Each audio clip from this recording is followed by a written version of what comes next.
दोस्तों, अभी तक आप लोगों ने देखा कि अनुज के दिमाग में रजनी को लेकर एक अलग ही प्रकार की खिचड़ी पक रही थी। अब आगे अनुज ताई माँ से, ताई माँ वो मेरा कमरा गंदा हो गया है, आप किसी को भेजकर साफ करवा दो। दाई माँ, किसी को भेजकर क्यों, मैं खुद ही जाकर साफ कर देती हूँ। नहीं, आप नहीं, किसी को भेजकर करवाओ। ठीक है, अभी करवाती हूँ, कहते हुए दाई माँ दूसरे सर्वेंट के कमरे के पास जाकर डोर नॉक कर उसे अर्जुन का कमरा साफ करने के लिए कहती हैं। अनुज दाई के जाने के बाद वहीं डोर पर खड़ा अंदर दीवार पर लगी एक तस्वीर को बहुत ही गौर से देख रहा था, जिसमें एक लड़की का खिलखिलाकर हंसते हुए तस्वीर थी। दाई माँ के वापस आने तक अनुज वहां से चला जाता है। अनुज जब अपने कमरे में आता है तो देखता है कि एक मेड उसका कमरा साफ कर रही थी। तो अनुज वहां से अंजलि जी के कमरे में जाकर सीधा बालकनी में जाकर सिगरेट जलाकर पीने लगता है।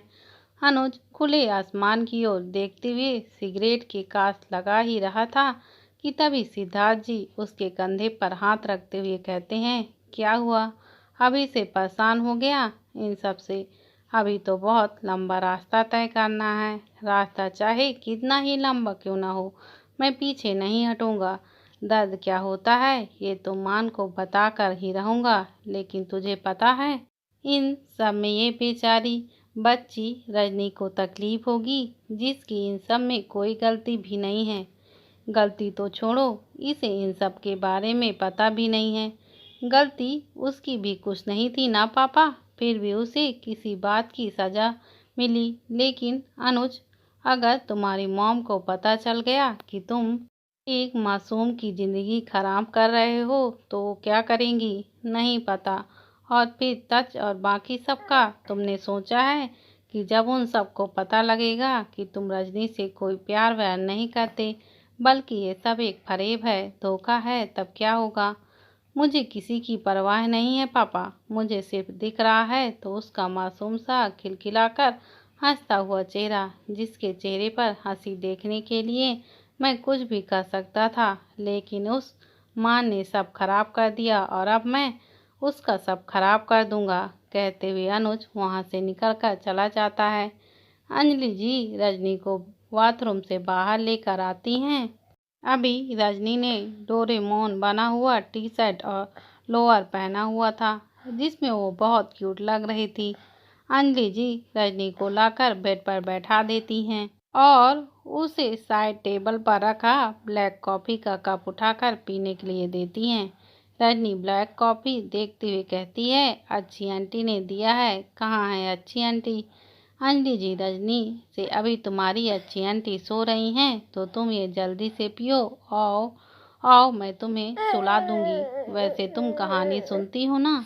कहानी? आप कहानी सुनाओगे? हाँ, तुम जल्दी से कॉफ़ी खत्म करो और बेड पर लेट जाओ, फिर मैं तुम्हें एक अच्छी सी कहानी सुनाऊंगी। रजनी जल्दी जल्दी कॉफ़ी पीने लगती है। मैंने खत्म कर दिया, अब सुनाओ कहानी। पहले तुम लेट जाओ, फिर सुनाती हूँ कहानी। रजनी जल्दी से बेड पर लेट जाती है। अंजलि जी रजनी को ब्लैंकेट से कवर करते हुए कहानी सुनाना स्टार्ट करती हैं। एक बहुत ही प्यारी सी राजकुमारी थी, उससे सभी बहुत प्यार करते थे। उसे हर बात पर खिलखिलाकर हंसना बहुत पसंद था। लेकिन फिर वो राजकुमारी सभी को छोड़कर चली गई। रजनी बीच में कहाँ चली गई वो राजकुमारी? अंजलि जी भर्राए गले से, बहुत दूर चली गई है, वो आसमान में तारा बन गई। बहुत दूर चली गई, सबकी खुशियों की चाबी थी, मगर सबको रुला कर चली गई। तुम भी बहुत प्यारी हो, बिल्कुल उसी की तरह, कहते हुए अंजलि जी रजनी की तरफ देखती हैं तो रजनी सो चुकी थी। अंजलि जी रजनी का सर सहलाते हुए कहती है, तुम बहुत प्यारी हो, किसी की नज़र ना लगे तुम्हें। इधर अखिल के घर पर तच अखिल और निकिता को उसके घर छोड़कर जा चुका था। अखिल और निकिता अपने कमरे में थे। निकिता अपने कपड़े चेंज कराकर बेड पर लेटी अखिल का इंतजार कर रही थी। थोड़ी देर में अखिल भी कपड़े चेंज कर वॉशरूम से बाहर आता है और कमरे का लाइट ऑफ कर निकिता को ब्लैंकेट उड़ाकर कमरे से बाहर जाने लगता है। लेकिन निकिता जो जगी हुई थी वो अखिल का हाथ पकड़ लेती है। आप कहाँ जा रहे हैं? निकिता बेड पर उठकर बैठते हुए पूछती है। आखिर तुम सोई नहीं अभी तक? चलो सो जाओ। नहीं, आप पहले बताओ, आप कहाँ जा रहे थे मुझे छोड़कर? निकिता अंधेरे में अखिल का हाथ पकड़कर उसका चेहरा देखने की कोशिश करते हुए कहती है, कहीं नहीं जा रहा था। मुझे परसों एक केस के सिलसिले में दिल्ली जाना है और कल ओबरॉय विला भी जाना है, इसलिए मुझे टाइम नहीं मिलेगा। तो मैं बाहर हॉल में केस स्टडी करने जा रहा था। आप परसों दिल्ली जा रहे हो? निकिता मायूसी से कहती है, हाँ, बस 2-4 दिन के लिए, उसके बाद तुम्हारे पास ही रहूँगा। अब सो जाओ, चलो आप यहीं कर लो जो कर रहे हो। निकिता अखिल को बेड पर खींचते हुए कहती है, लेकिन लाइट जलाने से तुम्हें नींद नहीं आएगी, इसलिए मैं बाहर हॉल में जा रहा था। नहीं, आप यहीं मेरे पास रहो। आप जब तक यहाँ हो मेरे पास रहो बस, फिर तो आप चले जाओगे मुझे छोड़कर। अखिल दूसरे साइड बेड पर आकर बैठ जाता है तो निकिता झट से उसके गोद में अपना सर रख लेती है। अखिल लाइट ऑन कर निकिता का सर चूमकर एक हाथ में उसके सर को सहलाते हुए दूसरे हाथ से लैपटॉप अपने केस रिलेटेड जरूरी चीजें लिखने और सेव करने लगता है। इधर बिला में तच अखिल निकिता को छोड़कर सीधा बिला पहुंचता है। उसके कार के पीछे मान और तनय के कार भी पहुंचते हैं। मान को कुछ समझ नहीं आता कि उसे इतनी बेचैनी क्यों हो रही थी। वो अपने टाई को ढीला करते हुए मानसी को संभालकर कमरे में लेकर जाता है। उसके कपड़े चेंज कराकर उसे उसकी विटामिन की मेडिसिन देकर सुला देता है और खुद बालकनी में आकर खड़ा हो जाता है। तच के कमरे में अभी तक दोनों ने कपड़े चेंज नहीं किए थे। दिव्या के साड़ी का पल्लू तच के हाथ में था और दिव्या तच के सेट उतार रही थी। मुझसे ज़्यादा उतावली तो तुम हो, मुझे तुम्हारी आंखों में हवस नजर आ रही है, कहते हुए तच दिव्या के सीने से अपनी उंगली चलाते हुए उसके नाभि तक लेकर जाता है और उसके नाभि के इर्द गिर्द अपनी उंगली घुमाते हुए उसके साड़ी के अंदर अपना हाथ कर एक झटके में साड़ी का कुंच खींचकर निकाल लेता है, जिससे दिव्या के बदन पर लिपटी हुई नेट की साड़ी जिसका पल्लू पहले ही तच के हाथ में था वो खुलकर नीचे गिर जाता है। ये हवस नहीं, प्यार है, प्यार मिस्टर ओबरॉय मिसेस ओबरॉय का प्यार, कहते हुए दिव्या तच के सेट को उसके बदन से खोलकर नीचे फेंक तच के बेड पर धक्का देकर गिरा देती है। फिर उसके ऊपर आकर बैठते हुए बोलती है, डैडा के घर पर क्या कह रहे थे?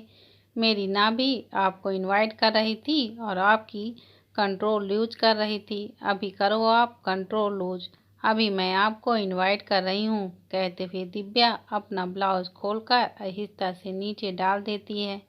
तब दिव्या को मुस्कुराते हुए देख रहा था, फिर उठकर उसे कपड़े के ऊपर से ही चूमने लगता है। दिव्या तच का चेहरा अपने उभारों पर दबाने लगती है।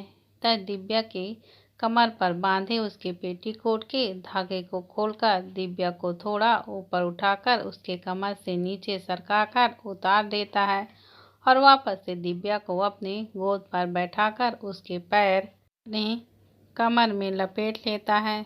तब दिव्या को पकड़कर खुद से चिपका लेता है और अपने एक हाथ से उसके एक साइड के उभार पर साइज नापता है तो दूसरे को चूमने लगता है। दिव्या मदहोशी से उसके बाल, गर्दन, पीठ हर जगह अपने नाखून के निशान बना रही थी तो तच अब वाइड होकर दिव्या के उभारों को चूम और दबा रहा था।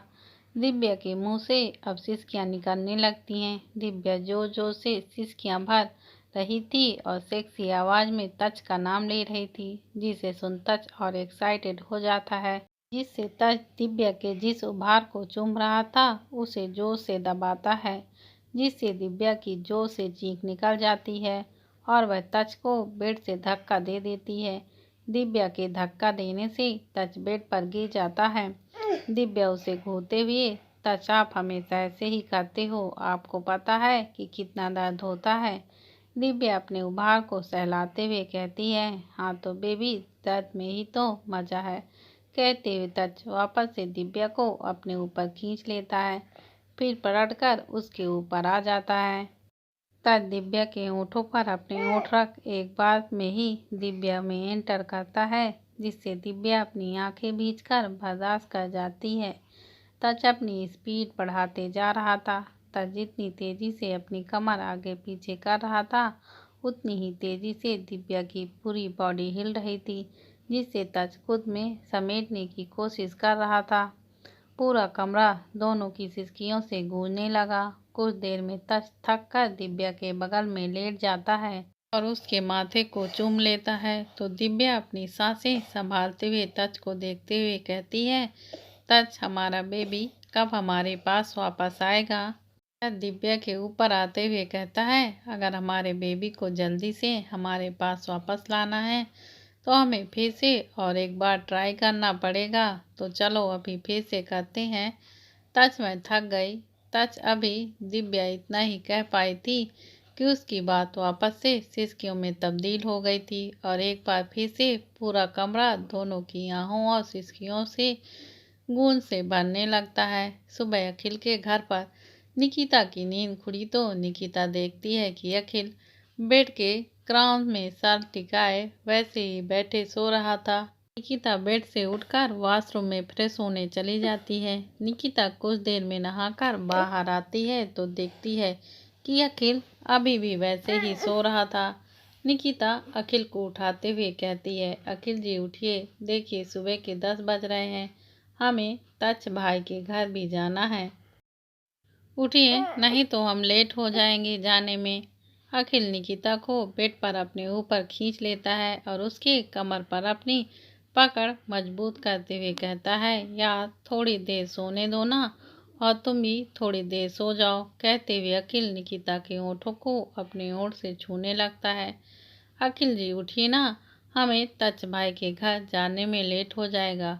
उठिए उठिए उठिए। निकिता की आवाज़ सुनकर अखिल हड़बड़ाते हुए उठकर कहता है, हाँ मुझे सेंट्रल जेल भी जाना है, तुम्हें तो बताता हूँ, रुको। कहते हुए अखिल निकिता को पकड़ने की कोशिश करता है, लेकिन निकिता अखिल को धक्का देते हुए कहती है, नहा कर आओ।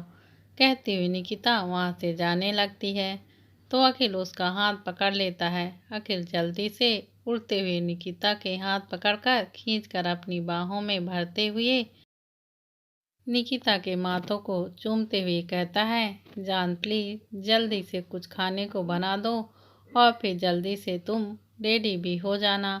वहाँ जितना जल्दी बात होगी मुझे वहाँ से उतनी जल्दी निकलने मिलेगा।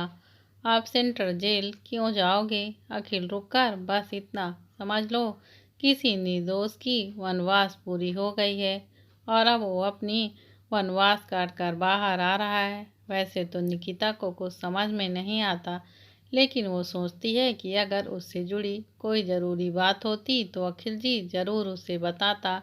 यही सोच निकिता वहाँ से किचन में चली जाती है और अपने और अखिल के लिए जल्दी से ऑरेंज जूस और ऑमलेट बनाने लगती है। अखिल थोड़ी ही देर पर एक फॉर्मल सूट पहने कमरे से बाहर आकर डाइनिंग टेबल पर बैठ जाता है और निकिता को नाश्ता देने के लिए आवाज़ देता है। तभी उसका फ़ोन रिंग करता है। अखिल अपना फ़ोन उठाकर देखता है कि उसे दिव्या कॉल कर रही थी।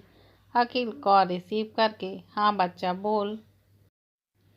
दिव्या डैडा, आप कब तक ओबरॉय विला जाने के लिए निकलोगे? अखिल वॉल क्लॉक देखते हुए, बच्चा बस आधे घंटे में मैं और निकिता निकलने वाले हैं।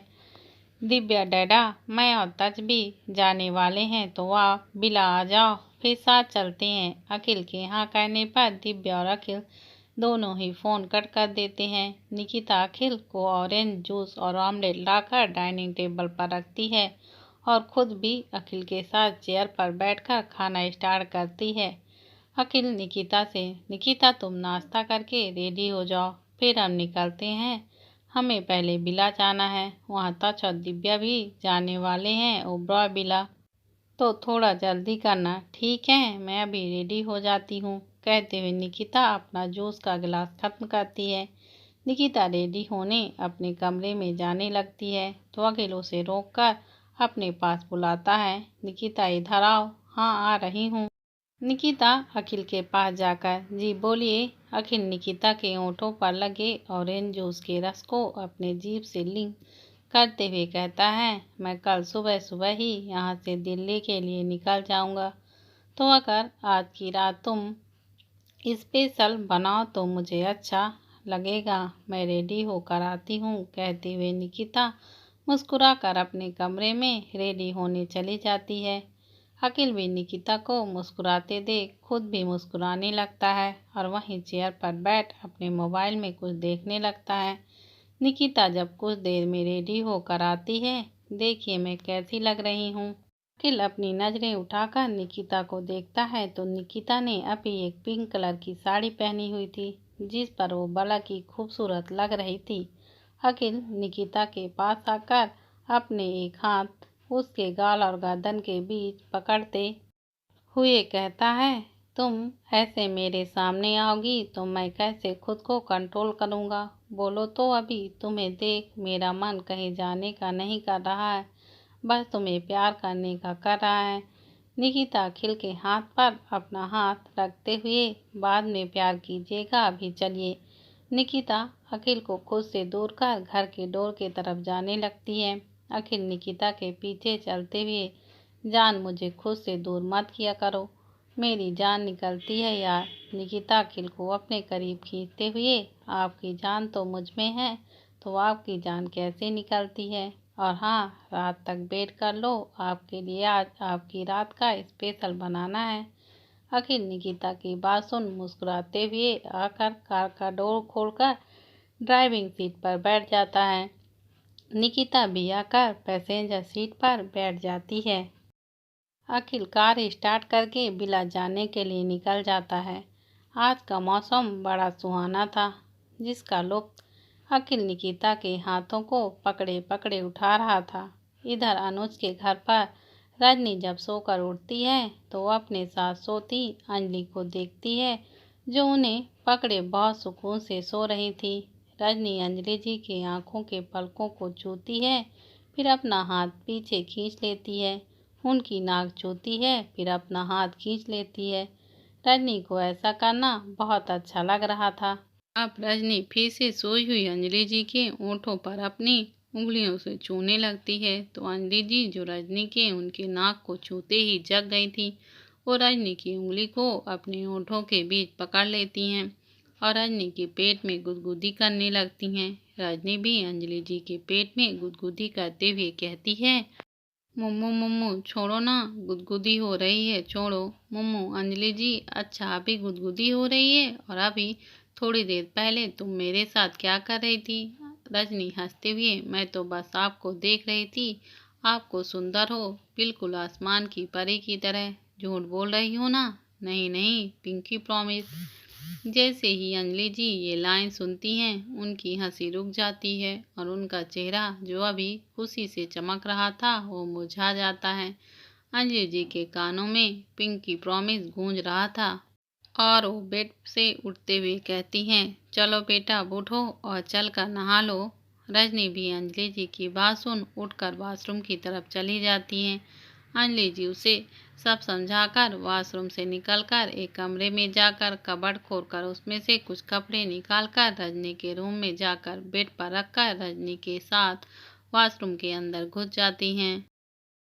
अंजलि जी रजनी को नहलाना, ब्रश कराना सब करती हैं। फिर रजनी को लेकर रूम में आती हैं तो रजनी को अंजलि जी अपने साथ कपड़े पहनाने के लिए देती हैं, पर ये कपड़े तो मेरे नहीं हैं। रजनी कपड़े अपने हाथ में लेकर बोलती है, हाँ ये तुम्हारे कपड़े नहीं हैं। कल रात जिस राजकुमारी की कहानी मैंने सुनाई थी ना तुम्हें, ये उसी के कपड़े हैं और ये तुम्हारे साइज के हैं, इसलिए मैं ये तुम्हारे पहनने के लिए लेकर आई हूँ।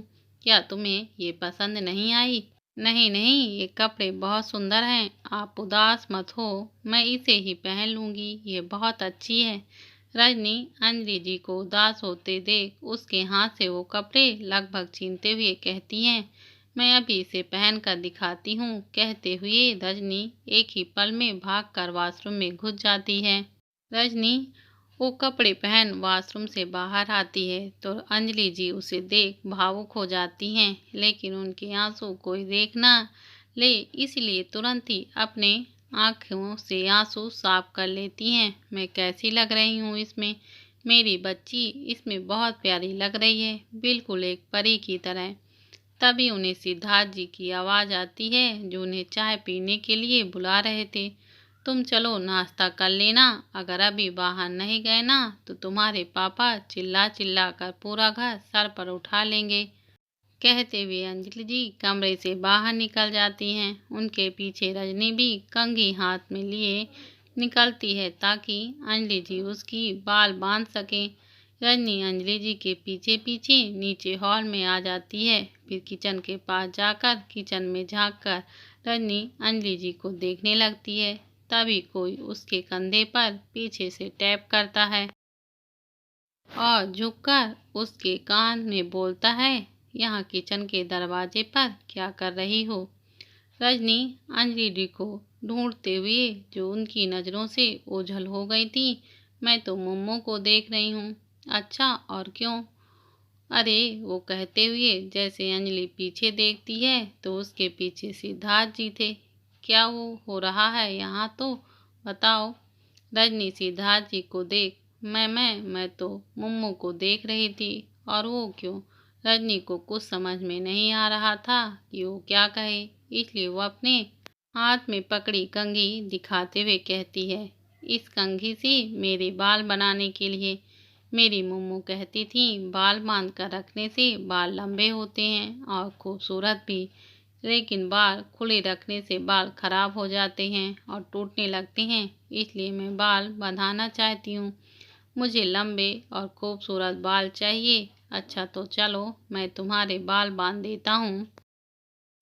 आपको आती है बाल बांधना? हाँ आती है, चलो बांध कर दिखाता हूँ। कहते हुए सिद्धार्थ जी रजनी का हाथ पकड़कर अपने साथ हॉल में ले जाते हैं और उसे एक सोफे पर बैठाकर खुद खड़े होकर रजनी के बाल बांधने लगते हैं। एक चींटी गुस्से से गुर्राते हुए हाथी के घर के बाहर जाकर जोर जोर से चिल्लाने लगती है, ए हाथी बाहर निकल, ए हाथी के बच्चे बाहर निकल। चींटी हाथी को गुस्से से क्यों बोल रही थी? रजनी बीच में ही सिद्धार्थ जी को रोककर पूछती है, जो उसे हाथी और चींटी के चुटकुले सुना रहे थे। सिद्धार्थ जी पहले पूरा सुनो और बीच में रोकना नहीं बोलकर फिर से सुनाना स्टार्ट करते हैं और रजनी भी ध्यान से सुनने लगती है। चींटी गुस्से से गुर्राते हुए हाथी के घर के बाहर जाकर जोर जोर से चिल्लाने लगती है, ए हाथी बाहर निकल, ए हाथी के बच्चे बाहर निकल। हाथी अपने घर से बाहर निकल कर आता है। हाथी हाँ बोल, क्या हुआ? चींटी घबराते हुए, कुछ नहीं, मुझे लगा तू मेरी चड्डी ले आया। रजनी जोर जोर से हंसने लगती है और साथ ही सिद्धार्थ जी उसकी हंसी की आवाज़ सुन काम कर रहे सर्वेंट भी काम करना छोड़कर उन दोनों को देखने लगते हैं। अब दूसरा सुनाओ, दूसरा। रजनी हंसते हुए कहती है। सिद्धार्थ जी दूसरा चुटकुला स्टार्ट करते हैं। एक दिन हाथी और चींटी बाइक पर कहीं घूमने जा रहे थे। तभी आगे से आते एक ने उसका एक्सीडेंट हो जाता है। हाथी ऑन द स्पॉट मर जाता है, लेकिन चींटी को कुछ नहीं होता। बताओ कैसे? बताओ बताओ। सिद्धार्थ जी रजनी से अपना हाथ क्वेश्चन करने के जैसे हिलाते हुए पूछते हैं। रजनी कुछ देर अपनी उंगली अपने सर पर टैप करते हुए सोचती है, फिर अपने गाल पर टैप करते हुए सोचती है, लेकिन उसे कुछ याद नहीं आ रहा था। तो वो वहाँ मौजूद सर्वेंट की तरफ देखती है, जो उसके देखने पर नामे गर्दन हिला देते हैं। अंजलि जी ने ये सब किचन के डोर पर खड़ी मुस्कुराते हुए देख रही थी। रजनी अपने बाल खुजलाते हुए कहती है, मुझे नहीं पता पापा, आप बता दो। सिद्धार्थ जी रजनी के सर पर टपरी मारते हुए, अरे क्योंकि चींटी ने हेलमेट पहन रखा था। अरे हाँ, मैं तो भूल गई थी, चींटी ने हेलमेट पहन रखा था। कहते हुए रजनी फिर से जोर जोर से हंसने लगती है। इस बार उसके सारे साथ सर्वेंट अंजलि जी ताई माँ सब हंस रहे थे। इधर अनुज जो स्टडी रूम में काउच पर सो रहा था, उसके सीने पर एक लड़की की फोटो थी। इसमें अनुज लड़की की बंधी जो चोटियों में से एक को पकड़कर खींच रहा था, तो वो लड़की अपने कोहनी से अनुज के पेट पर मार रही थी। अनुज की आंख हंसी की आवाज़ सुनकर खुलती है तो उसकी नज़र सबसे पहले उसी फोटो पर जाती है, जिसे देख अनुज के चेहरे पर लंबी सी मुस्कान अपनी जगह ले लेती है।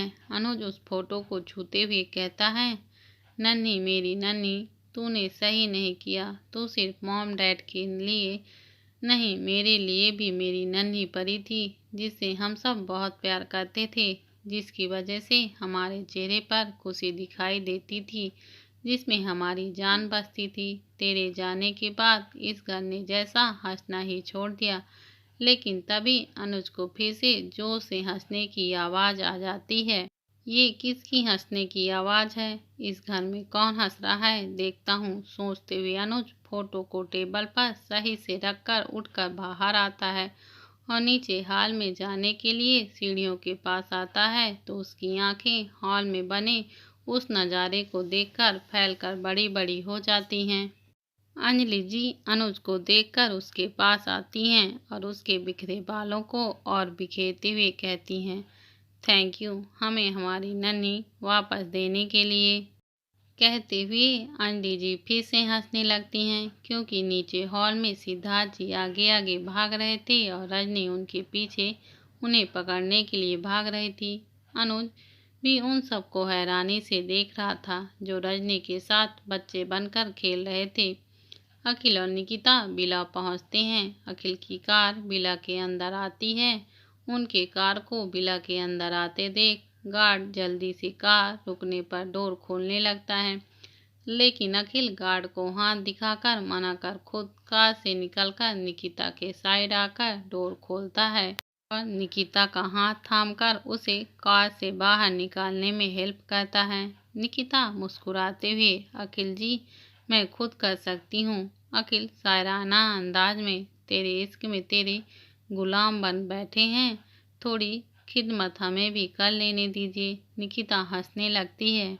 अखिल डोर के पास आकर बेल बजाता है तो दीक्षा आकर डोर खोलती है। डैडा आ गए।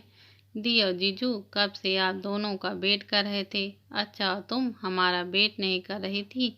अखिल दीक्षा के गाल खींचते हुए कहती है। हाँ डैडा कर रही थी। दीक्षा अखिल का हाथ अपने गाल से सटाते हुए, डैडा ऐसे मत खींचो, लगती है। अखिल हंसते हुए दीक्षा को अपने गले से लगा लेता है तो तनय अपना मुंह बिचका लेता है। दीक्षा को अखिल के गले लगते देख अखिल निकिता दीक्षा के साथ हॉल में आ जाते हैं तो निकिता की आंखें डाइनिंग टेबल पर बैठ इमली खा रही मानसी पर चली जाती है और मानसी को इमली खाते देख निकिता के मुंह से पानी आने लगता है। निकिता जल्दी से मानसी के पास जाकर उसकी इमली प्लेट में उठाने लगती है, लेकिन मानसी उसके हाथ पर मारकर हटा देती है। तुम्हें इमली खानी है ना, तो किचन में बहुत सारी रखी हैं, वहाँ से जाकर लो, लेकिन मेरी इमली में नजर मत लगाओ। मानसी निकिता को इमली मुंह में डालकर चिढ़ाते हुए कहती है, मुझे एक तो खाने दो, नहीं किचन में जाकर लो। निकिता अपना मुंह बना लेती है। मान अखिल से एक इमली के लिए लड़ रही है। अखिल अब क्या कर सकते हैं, ये लेडीज हैं, कुछ भी कर सकती हैं। निकिता किचन की तरफ अपना रुख करती है तो उसके पीछे ही तेज एक बाउल में इमली लिए खड़ा था और उसके हाथ में एक छीली हुई इमली थी, जिसे दिखाकर तेज निकिता के मुंह की तरफ बढ़ाता है तो निकिता अपना मुंह खोल देती है। तेज उसके मुंह में इमली डाल देता है। अब यह हाल था कि निकिता और तेज सोफे पर बैठे हुए थे और तेज इमली छीलकर निकिता के मुंह पर डाल रहा था और निकिता चटकारे लेकर मानसी को दिखा दिखा कर खा रही थी। निकिता इमली चूसते हुए तेज से बोली, तेज भाई मुझे ना वो खट्टी वाली टॉफी चाहिए जिसमें अंदर मसाला भरा होता है ना, वो वाला। और भाई मुझे ना पानी पूरी और दही पापड़ी भी खाने का मन कर रहा है। कहते हुए निकिता अपने होठों पर अपनी जीभ फिराने लगती है। उसकी मांग सुन तेज खुश होते हुए कहता है, हाँ हाँ क्यों नहीं, तुम जो भी खाना चाहती हो वो सब मैं तुझे ला कर दूंगा। मुझे भी चाहिए तेज, साथ में लाल वाली तीखी चटनी के साथ मोमोज भी लेते आना। हाँ भाभी, मैं सब लेकर आऊँगा। तेज के कहने पर मानसी और निकिता की आंखें चमक उठती हैं।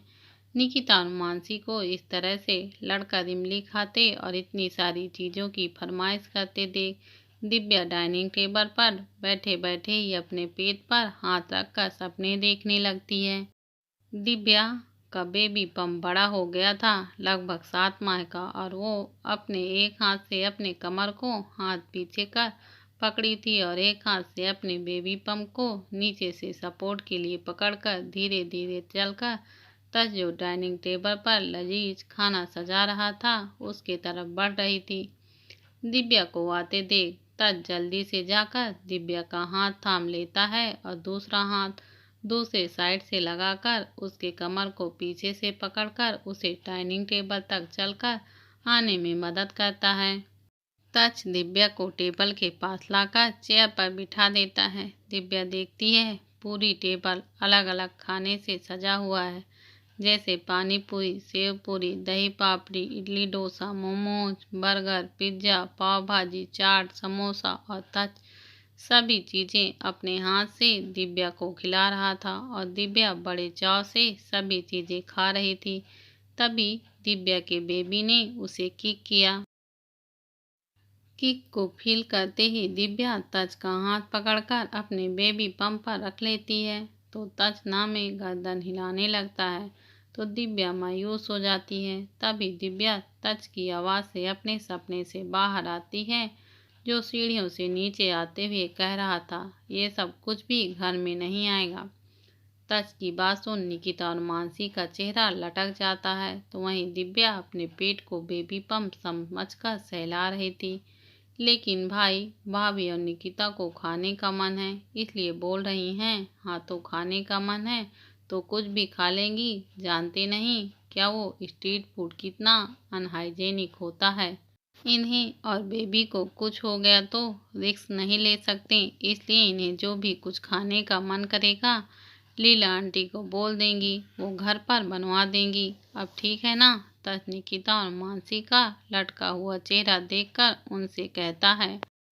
निकिता और मानसी खुशी से एक दूसरे को देखती हैं, फिर तज को देखते हुए हाँ में सर हिलाते हुए कहती हैं। तज दिव्या के पास जाकर उसके पेट को सहलाते हुए उसके कान में कहता है, तुम फिक्र मत करो, जब हमारा बेबी तुम्हारे टमी में आएगा तब मैं खुद ये सब बनाकर तुम्हें खिलाऊंगा।